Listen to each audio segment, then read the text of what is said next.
अमावस्या की रात थी। आसमान काले बादलों से ढका हुआ था और देवगढ़ के मंदिर में चारों ओर अजीब सा सन्नाटा पसरा हुआ था। रूपा हर रात की तरह अपने घर में सोने की कोशिश कर रही थी, लेकिन एक बार फिर उसे वही सपना आ रहा था। वह एक बड़ी नागिन के रूप में जंगल में रेंग रही है और कोई उसकी ओर बढ़ रहा है। उसकी आंखें चमक रही थीं, जैसे कोई अदृश्य शक्ति उसे खींच रही हो। अचानक उसकी नींद टूट गई।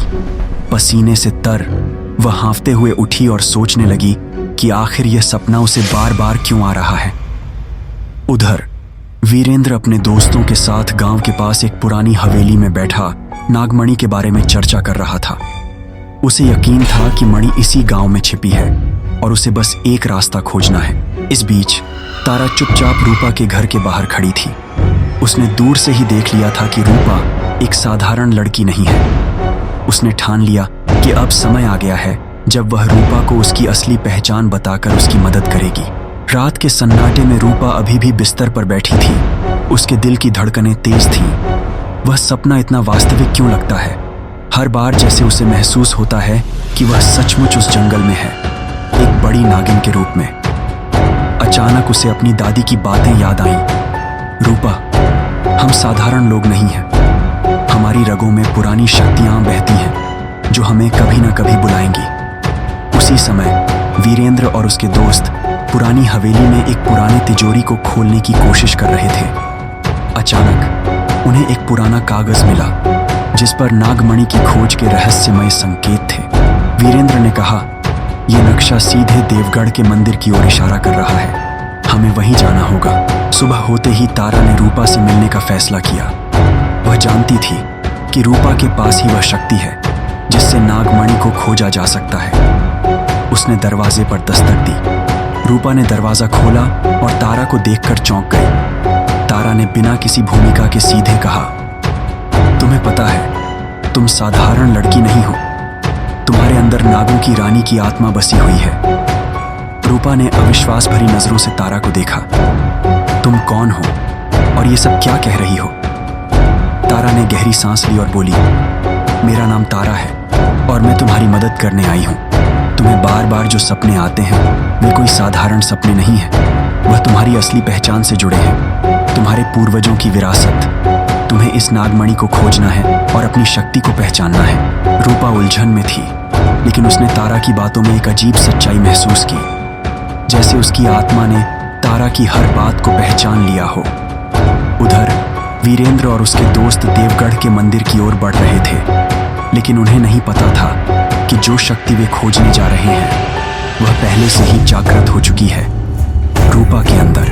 रूपा अब अपने घर में अकेली बैठी थी, तारा की बातों से उलझन में। क्या वह सच में नागों की रानी की आत्मा है? यह सोच उसके मन में बार बार उठ रही थी। तारा ने उसे उसकी शक्तियों और विरासत के बारे में बताया, लेकिन रूपा के लिए यह सब किसी डरावने सपने जैसा था। तारा ने उसे समझाया था, तुम्हें अपनी शक्ति को पहचानना होगा, क्योंकि नागमणि केवल तुम्हारे माध्यम से ही मिल सकती है। लेकिन ध्यान रखना, इसके लिए बलिदान देना होगा।